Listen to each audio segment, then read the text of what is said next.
Welcome to Founders Future, a podcast powered by Closers.io, where we dive into the journeys of innovative entrepreneurs and explore the road ahead for them and their companies. I'm your host, Ammar Elm, and in each episode, we uncover the stories behind impactful ventures, the strategies driving their future growth, and obviously the challenges faced along the way. Today, we are absolutely thrilled to have Matthew Jenkins, the co-founder and CTO of Forekast. This is an AI-powered platform revolutionizing pricing strategies for the hospitality industries. Forekast helps restaurants and cafes optimize pricing, increase revenue, and stay ahead of competitors by automating manual tasks and providing real-time insights. Matthew, welcome to Founders Future. Awesome. Thank you so much for having me. I'm really excited to be here, and I really appreciate you guys having me on. That was a great introduction as well. I appreciate that. Thank you, man. Take us back. I always like to start from the beginning to before you started Forekast with your co-founder. What were you doing before, and what was the motivation? What was the inspiration behind starting it? What problems were you looking to solve in the market? Yeah, so I'll look at this through two different lenses. So I'll look one way through, I guess, just my entrepreneurial experience, and then just what brought me over to Forecast. Dating all the way back to middle school, it was mid 2010s. Sneakers were a really big thing. So everybody needed to have the newest Jordans and things like that. And I was definitely a part of that culture. And so when I was in seventh and eighth grade, I started flipping sneakers essentially. So buying them and reselling them. And from that point on, just fell in love with entrepreneurship and knew that eventually one day I wanted to have something a little bit more established of my own. And so just went through school, through high school, I continued this entrepreneurial mindset. And then I attended the University of Florida for undergrad, where I got my degree in computer science. And coding and computer science is something that I grew up really loving. I originally got introduced to it through ethical hacking, which is something that I still do a little bit to this day. But that was my introduction to computer science and really fell in love with it. But I was also working in the food and beverage industry. So I worked as a server at a couple of different places. And then I was eventually a sushi chef, believe it or not, a little bit later down the line. And then my co-founder was also from the industry. He was a food runner at a place in New Zealand and then a couple of high-end places in New York. And we both really realized that there was a big problem in food and beverage, which is the profit margins are generally around 3 to 5%. And this leads to these restaurants closing within 1 to 2 years at about 90%. So these people who, are trying to live the American dream really just don't have the capacity to do that. And a lot of that just has to do with the fact that they either don't have the time that it takes to really look through their books and set really competitive pricing strategies, or how do they use data in order to better their restaurant. And so we created Forekast, which was originally focused with this in mind of just helping these people pursue the American dream, to increase their profit margins and to be able to focus on the service that they're providing, the quality of their food in their restaurant, and just the overall experience that customers have when they walk into their doors without all the guesswork that happens in pricing and revenue management and things like that. So like I said, I have a background in computer science, so I largely did a lot of the development as far as Forekast, and then my co-founder Kieran has played a huge part as well, more so on the business side, being an MBA student at Wharton at UPenn. And yeah, ever since then, we've just taken this idea and really ran with it. That's awesome. When did you guys start the company? Yeah, so Kieran started it in 2022. And it originally started as a consultancy. So it was a pricing consultancy. He formerly worked at Simon-Kucher, which is the world's leading pricing consultancy, and then brought some of those pricing practices into Forekast. And so essentially, we're democratizing access to these pricing practices, but also taking AI into account as well in order to look at things like market analysis, competitor benchmarking, using AI to manage your revenue and your profits so that you can manage your money more effectively while you're operating the business. So we've ran it as a B2B SaaS platform now, development for the past 10 months. And now we're starting to get into the hands of users and raise money, things like that. So it's a fairly new process, but we've had some great traction up until this point, and we're super excited about it. So I'm super curious, what inspired the shift from having a consultancy route to B2B SaaS? yeah, that's a great question. So I think the main reasoning behind that is generally just because we thought that we had a solution that could really impact a lot of people. And so essentially what we offer in Forekast is a consolidation of what we were using in consultancy brought to a B2B SaaS platform so that it's scalable, can get into the most users' hands as possible, because we were only two people and there's a lot of limitations on how many people that you can serve when you're a consultancy where you're having these in-depth conversations and really doing a lot of manual work. And so this allowed us to have this scalable solution that a lot of people can get their hands on and utilize in the ways that they want. But we were originally, while we were building out, using the consultancy aspect as a cash flow still. And we do still offer some consulting services for some of our basic package members. But for the most part now, we are pretty much a full B2B SaaS platform powered by AWS. Awesome. What does the consulting services look like? Yes, that's a great question. So when we were starting out, the consulting services were essentially, we were looking at cost of goods, how much money your restaurant was generating, things like that, essentially to put it into a nutshell, and then finding ways to where you can improve your profitability. So maybe you weren't sourcing your products from the places that were the cheapest, but you can get the same quality of ingredients from different places, things like that. There's a lot more that goes into it, but just high level, that's essentially what it was. And so we were seeing that we were really helping attribute to a growth in these places' gross margins. And from there, we took what was working best in the consultancy and really propping that value within our B2B SaaS platform. And so early on in our early adopters, we've seen up to 86% gross margins within our users and then up to 25% profit uplift. So it's something that we're really proud Wow. of. Yeah, Yeah, that's it's amazing. been great. Yeah, thank you. And it's been a really great process. And I think just the best part about it is being able to work with some really great folks across the country and help them realize their dreams of opening a restaurant and providing the service that we all know and love. Everybody loves going out to eat. Everybody likes to go to the bar and get a drink with their friends. And to give these people the ability to make their dreams a reality and to provide good service to us in return is something that we're really proud to be doing. That's awesome, man. I can see this fulfilling such a huge gap in the market because unfortunately, restaurants, like you were saying, they have a 90% failure rate. Not because the food isn't good, simply because a lot of the people that start restaurants, they're just not that educated when it comes to running a business. And if I don't know if you've ever read the book called The E-Myth, that's one I highly recommend you check out if you haven't read. But it talks about the idea that a lot of people, it's like the chef who's really good at cooking who starts a restaurant, but you realize running a restaurant has nothing to do with the actual cooking. There's so many different business processes that you have to learn and you have to get very good at to be skilled in an industry that's generally speaking low profit margin. Yep. Were you going to say something? Oh, no, just agreeing. Yeah. Sorry. So I just want to say I can see this fulfilling a huge gap in the market.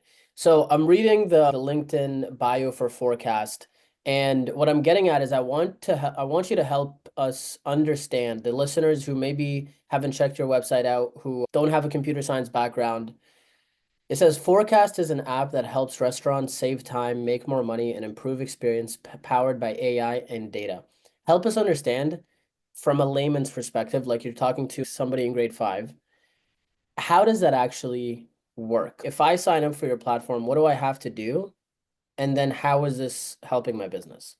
Yeah, so that's a great question. Pretty candidly, obviously, it goes back to what you were just saying, where people who are opening restaurants a lot of the time, and this isn't to discredit their intellectual ability or anything like that, but they're just not statisticians. They don't have that data science or computer science background. And so while they can offer and provide great service and great food, they don't always know what to do with their data and how to make the most of the margins that they're seeing, how to buy goods the most effectively, and then how to manage revenue and their overhead and things of that nature so that they're in turn making the most amount of money. And so essentially we like to say we operate with speed and efficiency. So we essentially just automate all the back end kind of processes that these restaurant owners would have to go through as far as things like setting their prices, knowing what their competitors are doing. So are your competitors changing their prices? Are there new competitors that are entering into the market? And then just subsequently off that within your market, are there trends within your market that directly impact your restaurant? So say, for example, you're a French bistro in New York City.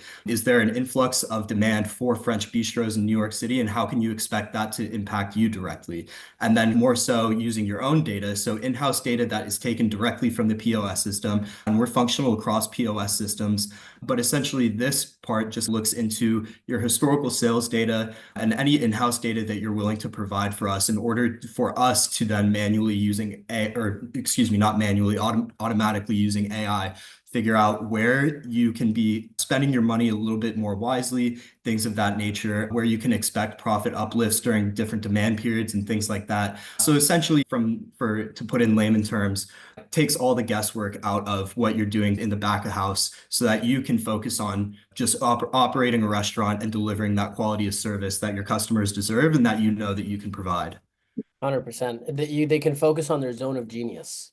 Yep. Where are you the most proficient? Just focus on that and then just get a platform like this that can help automate everything else. Walk us through. So you guys are still in the early stages, right? Like beta testing or? Yeah, so we're past beta testing now. Okay. We have users across the United States, and then we're looking to close our fundraising round here very soon. I can't really speak too much on that at this point until it's officially closed, but obviously I'll keep you in the loop on that. But we're just now starting to get out of that really early stage and becoming a more established name within the F&B community. So we're super excited. Awesome. Awesome. What's going to be the go-to-market strategy to bring on more users? Yeah, so that's a great question. And that's something that we had to change as we developed, because identifying an ICP is a really critical step in go to market. And so there's so many different customer segments within food and beverage, and you can't necessarily serve all of them at once, but you need to validate your product and prove that this is a solution that people need. And so originally we were aiming for our ICP or beachhead customer to be QSRs, which are quick service restaurants. And the reason being for this is because they already have a little bit of tech spend because they use things like digital menu boards.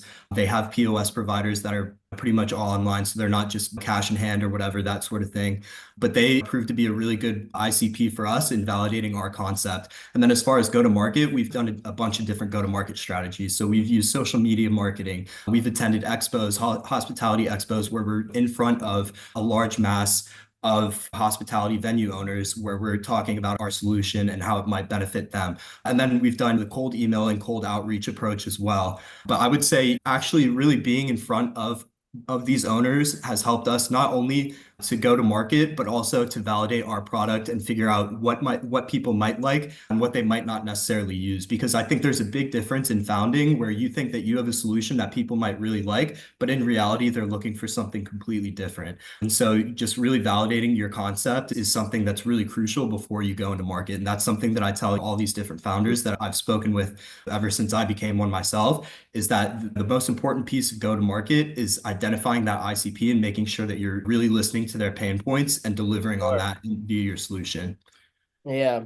I see that when I go to the website, it just says request a demo. Is that because this is maybe like a mid-high ticket SaaS platform or?